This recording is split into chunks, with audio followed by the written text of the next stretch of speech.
Hello, my name's Jonathan Gordon. I'm linked in with St Albans Cathedral, and I'm talking about the course that's going to be taking place in February, which is under the title of A Short History of Prejudice and Racism. It's a vast subject, so inevitably it's going to involve some editing. But the subject matter is going to explore, in part, how the Bible has been used through history.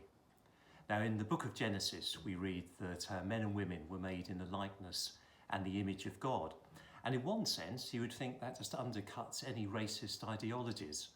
But preachers and theologians have been very selective in their interpretation of the Bible. And we'll explore through the course how the Bible has been used to justify hierarchy and even prejudice, but conversely been used to justify human freedom, our common humanity and equality. The course is going to be split into 5 parts. The first is going to look at the very problematical relationship sometimes between the Christian church and the Jewish community. It'll be explored through the New Testament, looking at passages from St Matthew, St John, and also the writings of St Paul. We look at some of the early church theologians and how they responded to the Jewish community. And then we'll follow the story into medieval Europe and the experience of Jewish communities in Europe and some of the prejudice that they had to endure. The second session will move the question towards the origins of slavery. One of the most misused passages in the Bible is the so-called curse of Ham, which can be found in Genesis 12. Ham is one of Noah's sons, and actually Ham isn't being cursed, it's his son, Canaan. But the curse of Ham came to be used to be provide a justification for slavery. Ham was meant to refer to Black Africa, and it was used by Christian preachers as a reason why blacks were enslaved. The story will move on to the Enlightenment. And this is when racial ideas started to become classified. Enlightened thinkers split the human species into different races. But what was so interesting about this is that the white race was seen to be intellectually superior to the black, and the connotations of the black race, or the so-called black race, were generally and always negative. The story will be taken on a bit further through abolitionism.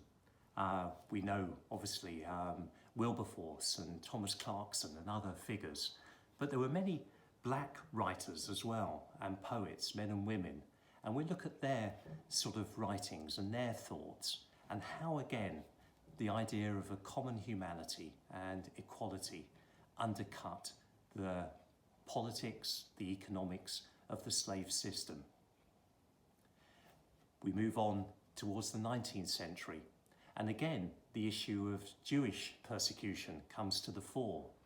Anti-Semitism was a term that was developed in the 1880s, and we look at the origins of this term with the background of social Darwinism and biological racism, and the idea of purity of the blood or purity of the nation, and how that sort of competitive sort of desire for supremacy expressed itself in imperialism.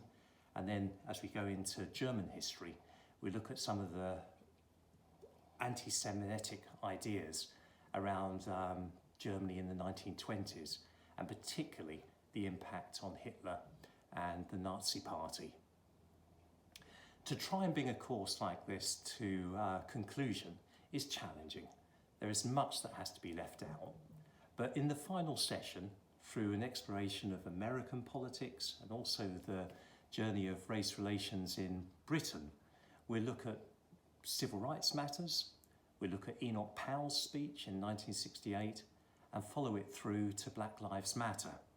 And still, at this present time, this week, when this goes out, there's the issue of racism in sport, whether it be football or now Yorkshire Cricket Club. Racism doesn't have any scientific basis. But culturally, politically and economically, it's a powerful and sort of quite challenging idea, how it's used and how it's misused. But the theme of the whole course will be to draw us back to that idea of our common humanity, that we are made in God's image and likeness, and race, in a sense, is irrelevant. We are all one together, and we all journey together, hopefully, towards freedom and justice.